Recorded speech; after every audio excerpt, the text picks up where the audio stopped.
Subscribe now and press the bell icon. Never miss an update. सुप्रभात। पिछले कक्षा में हमने संधि के बारे में जानकारी प्राप्त की और पिछले संधि के अंतिम कक्षा में मैंने बताया था कि अगला क्लास हमारा समास का होगा। एक बच्चा ने संधि के पढ़ने के क्रम में हमसे जिज्ञासा प्राप्त की थी कि संधि और समास में क्या अंतर होता है, उसका स्पष्टीकरण अभी कर दूं। संधि दो वर्ण का मेल होता है और समास दो पद का मेल होता है। संधि में और समास में यही अंतर है कि संधि दो वर्णों का मेल होता है, पूर्व पद का अंतिम वर्ण और उत्तर पद का प्रथम वर्ण। ये दोनों वर्ण मिलकर के एक नया वर्ण बनाता है, वो संधि कहलाता है। और इसके अंतर्गत दो पद, पूर्व पद और उत्तर पद, दोनों पदों को मिलाकर के एक जो हो जाता है वह समास कहलाता है। तो मित्र, आपकी समस्या, आपकी जिज्ञासा पूर्ण हुई। अब आते हैं हम समास। समास को जब हम तोड़ते हैं तो होता है सम और अस। सम उपसर्ग पूर्वज, अस धातु में घय प्रत्यय लगाते हैं। अस मतलब होता है फेंकना। अस धातु है, होने के अर्थ में भी प्रयोग होता है। संस्कृत में आप देखिएगा अस मतलब होना भी होता है और अस मतलब होता है फेंकना। इसीलिए अस धातु से अस्त्र बना हुआ है। अस्त्र शब्द आपने सुना होगा, जिसको फेंक करके युद्ध, जैसे भाला, वर्षी वगैरह वगैरह, तीर, ये सब जो होता है अस्त्र के अंतर्गत आता है। अर्थात अस्त्र मतलब होता है फेंकना। तो मतलब अब प्रश्न जिज्ञासा उठती है कि ऐसी क्या प्रक्रिया है कि यहाँ पर फेंकने का अर्थ हुआ। तो कहता है कि दो पदों के बीच से उसके विभक्ति के चिन्ह को इस तरह से हटाना, इस तरह से फेंकना, दूर करना कि उसके स्वरूप में तो परिवर्तन हो जाए, उसके अर्थ में परिवर्तन नहीं हो। यही समास होता है। दो पदों के बीच से जो विभक्ति का चिन्ह है, वह विभक्ति का चिन्ह इस तरह से हटा दिया जाता है कि उसके रूप में तो परिवर्तन हो जाता है, उसके अर्थ में परिवर्तन नहीं होता है। जैसे हिंदी में आप लोगों ने विद्यालय सुना है, विद्या का आलय, ये का निशान जो है वह विभक्ति का निशान है। उसी तरह संस्कृत में विद्यालय शब्द को ही लेते हैं तो विद्यायाः आलयः। तो विद्यायाः जो है, विद्या मूल शब्द हुआ और उसमें षष्ठी विभक्ति का निशान लगा याह, तो विद्यायाः बना। उसके बीच से जो विभक्ति का चिन्ह ये याह लगा है, षष्ठी विभक्ति का प्रयोग हुआ है, वह हटा दिया जाता है। मूल शब्द विद्या रह जाती है और आलयः आ जाता है, तो विद्यालयः बनता है। यही समास का काम होता है। दो या दो से अधिक पदों को, संस्कृत में इसकी परिभाषा होती है समसनम एक पदीकरणम, अर्थात समसनम मिला देना, एकत्रित कर देना, अनेक पदों को एक पद कर देना ही समास कहलाता है। समसनम एक पदीकरणम इति समासः। समास अनेक पदों को मिलाकर के एक कर देने की प्रक्रिया कहलाती है। इसका डिफिनीशन देख लीजिए कि दो या दो से अधिक पदों को मिलाकर एक करने की प्रक्रिया को समास कहते हैं। दो या कम से कम दो पद होगा ही तभी समास होगा। दो पद के बाद 3, 4, 5 और भी हो सकता है, जैसे रामश्च रामश्च रामश्च इति रामः, रामश्च कृष्णश्च अर्जुनश्च इति राम कृष्ण अर्जुनाः, तो 3 पद हुआ। इसी तरह अनेक भी हो सकते हैं। तो समास कहता है कि दो या दो से अधिक पदों को मिलाकर एक करने की प्रक्रिया को समास कहते हैं। समास के मुख्यतः 4 भेद होते हैं। मेरे एक मित्र ने अभी प्रश्न किया कि इसमें द्विगु भी होता है ना, होता है, जो कि भेदों को भेद के अंतर्गत आता है। तो समास के मुख्यतः 4 भेद होते हैं। पहला है अव्ययी भाव, दूसरा है तत्पुरुष, तीसरा है द्वंद्व और चौथा है बहुव्रीहि। समास के मुख्यतः 4 भेद, अव्ययी भाव, तत्पुरुष, द्वंद्व और बहुव्रीहि। समास के 4 भेद, जिसके अंतर्गत पहला भेद होता है अव्ययी भाव। अव्यय हम आपने पढ़ा होगा, अव्यय के बारे में जानकारी मिली होगी, जिसका डिफिनीशन होता है या उसका जो विग्रह होता है नोव्ययः इति अव्ययः, अर्थात जिसके रूप में परिवर्तन नहीं होता है। हमने हिंदी के व्याकरण में पढ़ा होगा तो विकारी और अविकारी शब्द पढ़ा होगा। हिंदी व्याकरण में शब्द के बारे में जानकारी मिली होगी, वहां पर आपने विकारी और अविकारी शब्द पढ़ा होगा। तो जो अविकारी शब्द हिंदी व्याकरण में आपने पढ़ा है उसी को संस्कृत में अव्यय कहते हैं। अव्यय अर्थात जिसके रूप में परिवर्तन नहीं होता है, वह एक वचन के साथ प्रयोग होगा तब भी वही स्थिति में रहेगा, बहुवचन के साथ प्रयोग होगा तब भी उसी स्थिति में रहेगा, पुल्लिंग के साथ प्रयोग होगा तब भी, नपुंसक लिंग के साथ प्रयोग होगा तब भी, या स्त्रीलिंग के साथ प्रयोग होगा तब भी, यानी वह एक वचन बहुवचन किसी के साथ भी प्रयोग हो उसके रूप में परिवर्तन नहीं होता है, उसे अव्यय कहते हैं। और यह कहता है कि पूर्व पदार्थ प्रधानो अव्ययी भाव, अर्थात वह समास जिसका पहला पद पूर्व पद प्रधान हो, वह समास जिसका पूर्व पद प्रधान हो अव्ययी भाव कहलाता है। अब हमने देखा है कि समास में अनेक पद होते हैं, कम से कम 2 पद होते ही हैं, तो 2 पद में जिसका पहला पद पूर्व पद पहला वाला भाग प्रधान होगा वह अव्ययी भाव समास कहलाता है।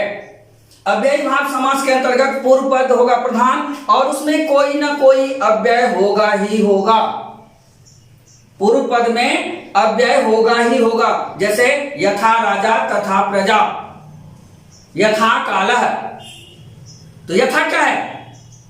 अव्यय है। जैसे निर्जलम जलस्य अभावः, निर्जलम, जैसे उपवनम वनस्य समीपम, तो इसके बहुत सारे रूप आपको दिखाई देंगे कि उसका पहला पद कोई ना कोई अव्यय रहेगा ही रहेगा। ये ध्यान रखिएगा कि निश्चित रूप से इससे भी प्रश्न आता है, जिसका पहला पद अव्यय युक्त हो और उसकी प्रधानता हो वह अव्ययी भाव समास कहलाता है। इसके बाद दूसरा भेद होता है तत्पुरुष।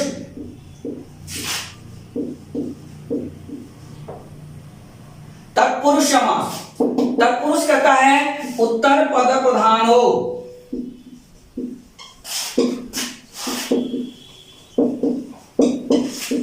तत्पुरुष।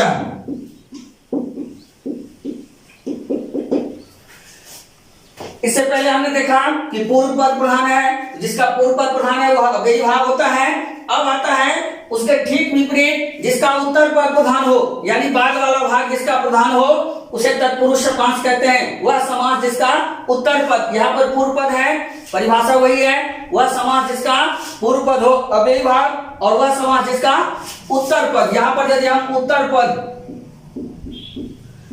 पद जोड़ देते हैं तो परिभाषा वही हो जाता है, वह समास जिसका उत्तर पद प्रधान हो तत्पुरुष कहलाता है।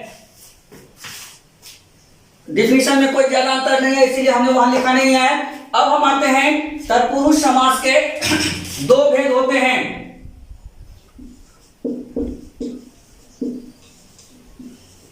व्याधिकरण और समानाधिकरण।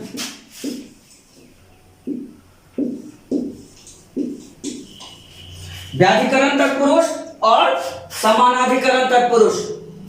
तत्पुरुष समास के 2 भेद, व्याधिकरण तत्पुरुष और समानाधिकरण तत्पुरुष।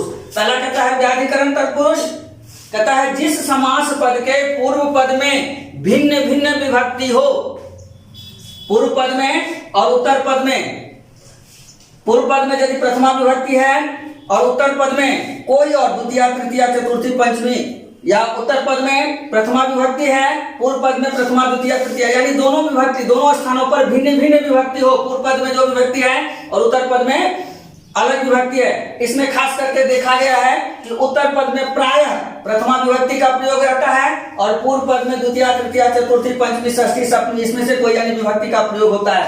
तो जिसके अधिकरण बेस आधार में जो है अंतर हो वह व्याधिकरण तत्पुरुष कहलाता है। और ये कहता है दूसरा जो तत्पुरुष समास का भेद है कि जिसका दोनों पद एक ही विभक्ति से युक्त हो, अर्थात पूर्व पद में भी प्रथमा विभक्ति और उत्तर पद में भी प्रथमा विभक्ति ही हो, अर्थात दोनों जगहों पर एक ही विभक्ति हो, तो वह समानाधिकरण तत्पुरुष कहलाता है। तत्पुरुष समास के दोनों भेद के बारे में हमने जानकारी प्राप्त की, जिसके अंतर्गत व्याधिकरण और समाधिकरण आता है। अब व्याधिकरण के बारे में जानकारी प्राप्त कर लेते हैं। व्याधिकरण के कम से कम 6 भेद होते हैं और भी बहुत सारे दिखाई को मिलेंगे, देखने को मिलेंगे, लेकिन ये आपकी आवश्यकता के लिए है, जिसके अंतर्गत कम से कम 6 भेद होते हैं। व्याधिकरण सब तत्पुरुष के 6 भेद होते हैं। यहाँ देख लीजिए कि द्वितीय तत्पुरुष के अंतर्गत पूर्व पद में द्वितीय विभक्ति है और उत्तर जो पद है उसमें प्रथमा विभक्ति है, यानी व्याधिकरण तत्पुरुष में भिन्न भिन्न विभक्ति का प्रयोग हुआ है। पूर्व पद में द्वितीय जिसमें है वह द्वितीय तत्पुरुष के अंतर्गत, पूर्व पद में तृतीय विभक्ति है वह तृतीय तत्पुरुष के अंतर्गत, पूर्व पद में चतुर्थी विभक्ति है, वह चतुर्थी तत्पुरुष के अंतर्गत। पूर्व पद में पंचमी विभक्ति है, वह पंचमी तत्पुरुष के अंतर्गत। पूर्व पद में षष्ठी विभक्ति है, तो वह षष्ठी तत्पुरुष के अंतर्गत। और पूर्व पद में सप्तमी विभक्ति है, तो वह सप्तमी तत्पुरुष के अंतर्गत आ गया है। और इसमें देख लीजिए उत्तर पद में हर में प्रथमा विभक्ति है, चाहे वह पुल्लिंग हो या नपुंसकलिंग हो या स्त्रीलिंग जो भी हो, वह सब में प्रथमा विभक्ति का प्रयोग हुआ है। तो कहने का अभिप्राय है कि व्याधिकरण तत्पुरुष के 6 भेद होते हैं, द्वितीय तत्पुरुष, तृतीय तत्पुरुष, चतुर्थी तत्पुरुष, पंचमी तत्पुरुष, षष्ठी तत्पुरुष और सप्तमी तत्पुरुष। ध्यातव्य है कि पूर्व पद में यदि द्वितीय विभक्ति रहेगी तो द्वितीय तत्पुरुष, पूर्व पद में तृतीय विभक्ति रहेगी तो तृतीय तत्पुरुष, पूर्व पद में जो भी विभक्ति रहेगी वह तत्पुरुष के अंतर्गत आ जाएगा। तत्पुरुष के जो पूर्व भेद हैं व्याधिकरण, वह हमने जानकारी प्राप्त की, उदाहरण हमने देख लिया। अब हम आते हैं इसके दूसरे समानाधिकरण तत्पुरुष पर। व्याधिकरण के बारे में जानकारी प्राप्त की, अब हम आते हैं समानाधिकरण के। समानाधिकरण तत्पुरुष में और भी जितने भेद हो नहीं हो, कम से कम 3 भेद हमारे सामने में आते हैं। समानाधिकरण तत्पुरुष के बारे में हमने जानकारी प्राप्त की थी कि जिसके दोनों पदों में समान विभक्ति हो, दोनों पदों में समान विभक्ति हो। उदाहरण में हमने देखा है कि कृष्णा सर्प, जैसे कृष्णा में भी प्रथमा विभक्ति है और सर्प में भी प्रथमा विभक्ति है, दोनों मिलाकर के जो बना है वह कृष्ण सर्प। द्विगु, तो समानाधिकरण तत्पुरुष के 3 भेद, कर्मधारय, द्विगु और नय। कर्मधारय, द्विगु और नय। कर्मधारय समास कहता है कि उपमान और उपमेय की बहुलता होती है, अर्थात हिंदी में समझिए विशेष विशेषण की बहुलता होती है। ऐसा समास जिसमें विशेष और विशेषण के बारे में जानकारी दी गई हो वह कर्मधारय के समान होता है, कर्मधारय समास कहलाता है। जैसे उदाहरण में कृष्ण सर्प, कृष्ण क्या है? विशेषण है। महान पुरुष, महापुरुष, महात्मा वगैरह वगैरह बहुत सारे उदाहरण हैं। तो ये कहता है कि जिसमें उपमान और उपमेय, विशेष और विशेषण की बहुलता हो वह कर्मधारय समास कहलाता है। कर्मधारय समास का एक उदाहरण यहाँ है, और भी बहुत सारे उदाहरण आपके सामने में आएंगे, देख लीजिएगा, अभ्यास कर लीजिएगा। उसके बाद आता है द्विगु। द्विगु कहता है कि संख्या पूर्वो द्विगु, अर्थात वह समास जिसका पूर्व पद संख्यावाचक हो। पूर्व पद पहला भाग कोई ना कोई संख्या 1 से लेकर के 100 तक, 1000 तक कोई भी संख्या हो पूर्व पद में, और उत्तर पद जो है वह कोई ना कोई संज्ञा हो। संख्या और संज्ञा, काउंटिंग और नॉन। स्पष्ट समझ लीजिए कि पूर्व पद में कोई ना कोई संख्या होगा और उत्तर पद में कोई ना कोई संज्ञा, तो वहां पर द्विगु समास कहलाता है। जैसे यहां पर एक उदाहरण में पंचानाम पात्रानाम समाहार, तो पंच क्या हुआ? संख्या है, और पात्र क्या है? संज्ञा है। इनका समाहार होने के कारण यह बना पंचपात्रम। त्रिवेणी, संगम वगैरह सब जो कहते हैं त्रिवेणी वगैरह वगैरह बहुत सारे उदाहरण आपके सामने में आएंगे। और तीसरा है इसका नय। नय समास कहता है कि जिससे मना किया जाए, जिस कार्य से रोका जाए, अवरोध किया जाए, वहां पर नय समास का प्रयोग होता है। नय में जैसे ये देख लीजिए कि पूर्व पद में रहता है नौ, नौ आदि, अर्थात आदि से मना किया गया है। आदि जिसका नहीं है वह अनादि कहलाता है। नय समास के अंतर्गत ध्यातव्य है कि यदि पूर्व पद स्वर है तो वहां पर अन जुड़ता है, और पूर्व पद यदि व्यंजन है तो वहां पर सिर्फ अ जुड़ता है। जैसे यहां पर नौ आदि, तो आदि का क्या है? पूर्व पद का, उत्तर पद का पहला वर्ड आ जो है सो क्या है? स्वर है, तो इसमें अन जुड़ गया, अन जोड़ आदि। नौ अधूरा होने के कारण आ की मात्रा इसको आकर के पूरा किया, अना बना और दी, अनादि।